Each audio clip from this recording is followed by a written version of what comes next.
All right, well, good afternoon, everyone. I'm Congresswoman Melanie Stansbury from New Mexico's 1st Congressional District, and I am so deeply honored to introduce to you the original co-sponsor of the Epstein Files Truth Commission in the state of New Mexico, Andrea Romero, the State House Representative.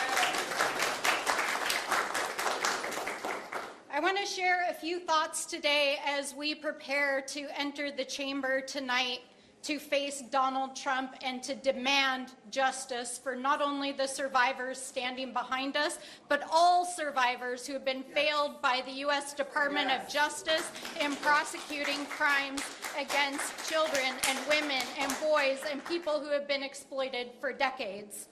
We are gathered here today to fight for one thing: justice and accountability, and we will not be silenced.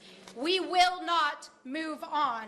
And that is why I am grateful to be joined by my guests who will talk about the work that we are doing in New Mexico.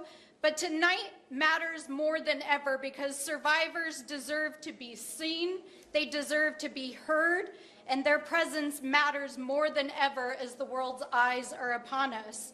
Because let me remind you that every survivor who is here who raised their hand a couple of weeks ago during Pam Bondi's hearing knows that they have been failed by this administration and many administrations in getting the justice that they so rightly deserve.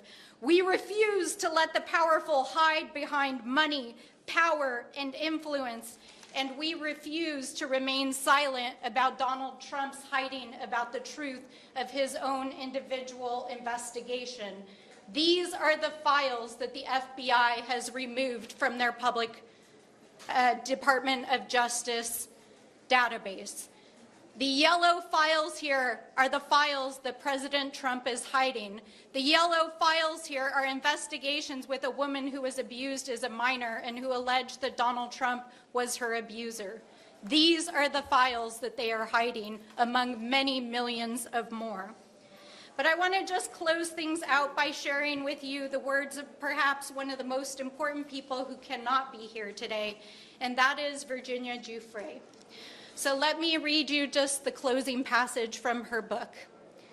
If you've read this far, I hope my story has moved you to seek ways to free yourself from a bad situation, say to stand up for someone else in need, or to simply reframe how you judge victims of sexual abuse. Each one of us can make a positive change. I truly believe that. I hope for a world in which predators are punished, not protected.